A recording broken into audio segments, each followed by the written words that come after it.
A stolen horse, a frightened Apache girl, and a cowboy who never expected to. Feel again. This story will pull you into a love born from danger and silence. If you enjoy powerful frontier romance, make sure to like, subscribe, and tell me in the comments where you're watching from. Let's get started. The cowboy had lived so long in silence that even the wind seemed like conversation. The creak of his saddle, the steady breath of his horse, the soft hum of morning birds, these were the only voices he'd known for years. He rose before the sun, as he always did, moving through the motions of a man who had forgotten what change felt like. He checked the water troughs, mended a loose fence board, and led his horse toward the pasture, unaware that this morning would end differently than all the others he had survived. The first hint that something was wrong came as a flash of movement across the sagebrush, so quick and sharp that it cut through the quiet like a blade. He stopped, hand brushing the butt of his revolver, expecting a coyote or stray dog. Instead, he saw a figure, small, lithe, fast, darting through the tall grass like a spirit half-formed. The rising sunlight painted her silhouette in gold, but he could see the desperation in the way she ran, the frantic rhythm of her breath, the wildness of someone who had everything to lose. She didn't hesitate, didn't look around, didn't slow. She moved with the urgency of someone outrunning ghosts. Before he could fully process what was happening, the girl lunged toward him, her bare feet sending dust into the air. She grabbed the saddle horn, vaulted upward with surprising strength, and landed on the horse's back, as if she had been born to do it. The cowboy's heart jolted. No one touched his horse. No one dared. Yet she was already settling into the saddle, clutching the reins like she had ridden all her life. He opened his mouth to shout, to command her to stop, but her eyes caught his for the briefest moment. Dark, fierce, and shimmering with something more than fear, something raw and unbroken. Those eyes froze him. He had seen animals look like that after a hunt, after a fire, after the world had taken everything from them.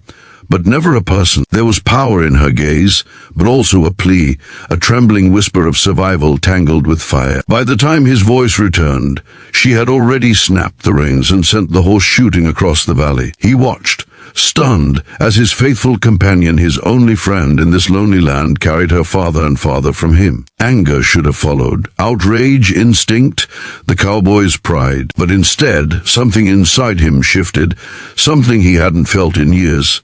Curiosity, concern, an ache that wasn't quite fear but close enough to sting. That look she gave him, half apology, half warning, burrowed into him like a seed planted in hard soil. Wisdom etched into his bones, told him that no thief looked back like that, unless they wanted to be seen. He grabbed his spare saddle, swung it onto a second horse, and mounted without hesitation. The wind whipped past him as he pushed the animal into a hard gallop, dust rising behind him like a smoke trail. She rode fast, but she wasn't trained to hide tracks or cover her trail. He followed easily, not with fury but a steady resolve, as though the earth itself had tugged him forward. He wasn't chasing justice.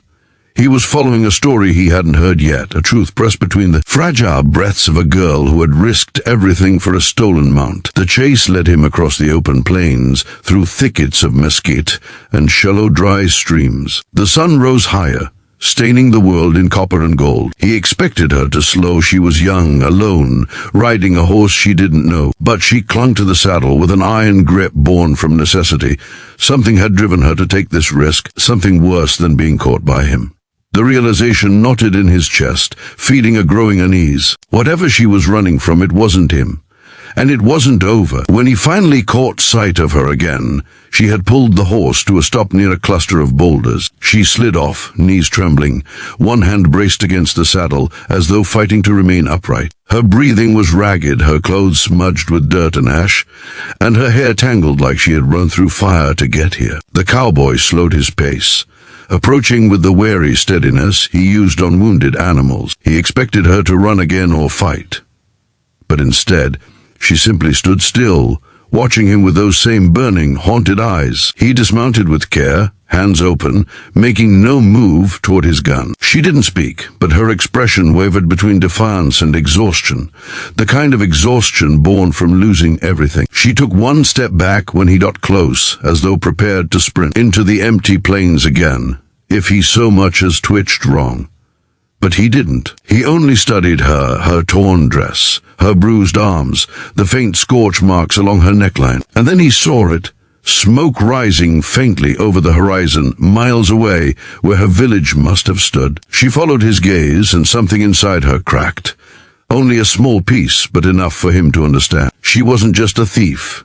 She was a survivor, someone who had seen horror too big for her shoulders and run because she had no other choice. The cowboy felt his anger drain away, replaced by a quiet heaviness that settled deep in his chest. Suddenly, her theft made perfect sense. A horse meant escape. A horse meant life. And she had taken the only one she could reach. He approached slowly, moving like someone approaching a frightened colt. She tensed, eyes darting, but she didn't flee. The cowboy raised a hand, palm outward, not demanding the reins, not demanding answers, just offering a chance for her to breathe. She hesitated, torn between instinct and exhaustion, then lowered her gaze as if surrendering, not out of fear, but sheer fatigue. The cowboy exhaled softly.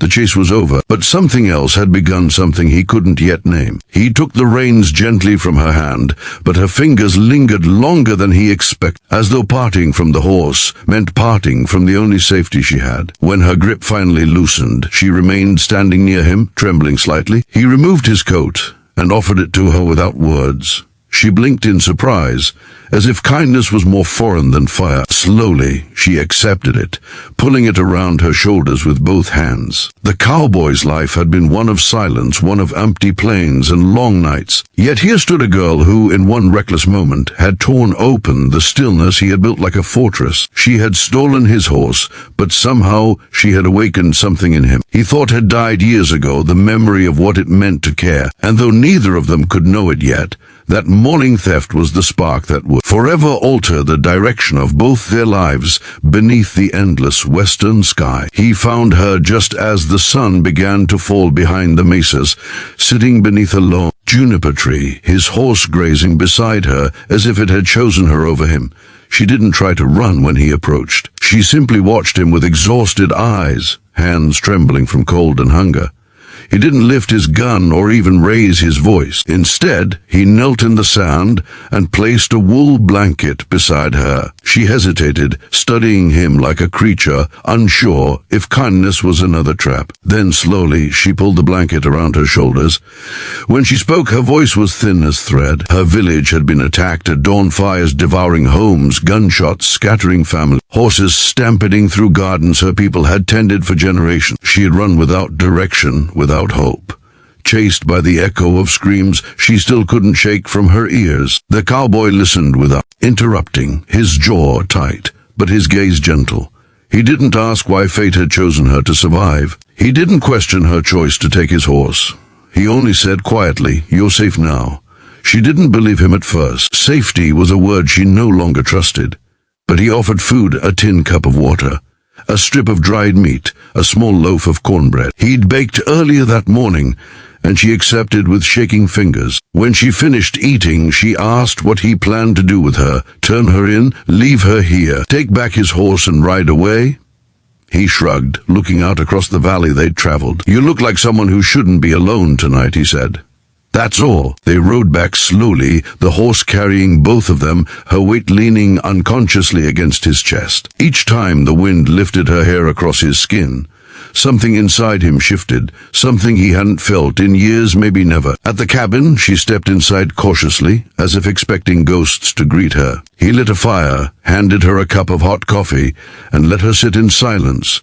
He didn't press her with questions. He didn't ask her to repay the theft of his horse.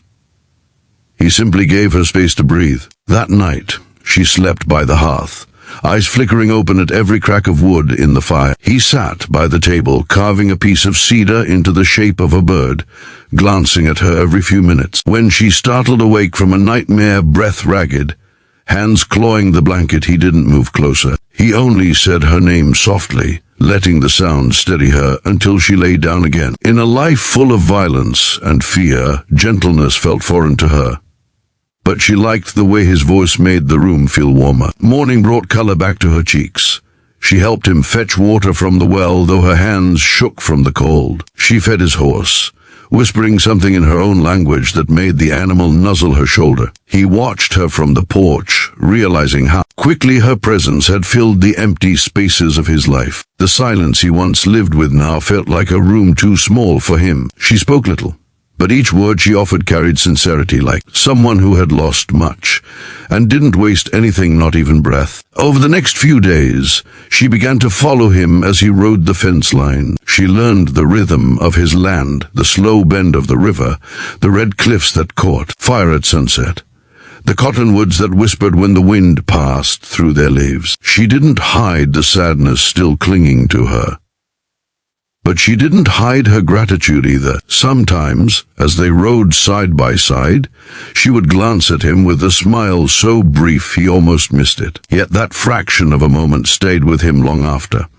One evening, a storm rolled across the plains, thunder shaking the sky. She stood at the doorway watching the clouds, arms wrapped tightly around herself. He joined her, offering a coat she didn't take. Instead, she said something he didn't expect. "No one ever came back for me," she whispered. "Not until you." He shook his head. "You came back for yourself. I just gave you a horse and a warm meal." But she looked up at him with a depth that made his heart beat slow. "Still," she said, "no one else would have." That night, after the rain softened to a whisper, she sat by the fire brushing her hair with his comb. The light made her skin glow, and he found himself unable to look away. She noticed her cheeks warming, but she didn't turn from him. "Why are you kind to me?" she asked quietly. He wasn't a man given to long speeches, so he told her the truth, the simple, unpolished truth. "Because losing people hurts," he said, "and I reckon you've lost enough." She lowered her gaze, but her smile this time lingered. Days turned into a routine neither wanted to break. She mended shirts torn by barbed wire, cooked meals with spices she'd carried in a small leather pouch, sang soft songs by the fire when she thought he wasn't listening. He fixed her moccasins when the soles wore thin, taught her how to ride with both hands open instead of tightly gripping the reins, and carved little wooden animals he left on the table for her to find. They spoke more with gestures than words, yet each day wove them closer, as if the land itself approved. One afternoon, they rode to a ridge overlooking the valley where he had first chased her. She asked him why he followed if he wasn't angry. He paused, letting the wind move between them. "Because something in your eyes," he said, "made me feel like walking away would be wrong." She swallowed, her voice barely audible. "I didn't mean to take your heart that day." He turned toward her, the sun painting fire across her hair.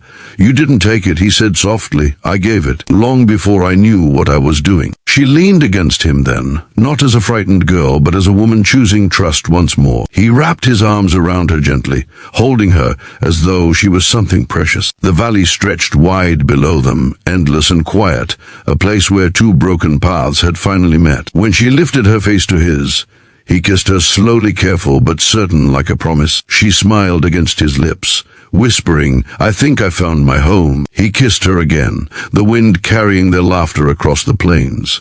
"So did I," he said.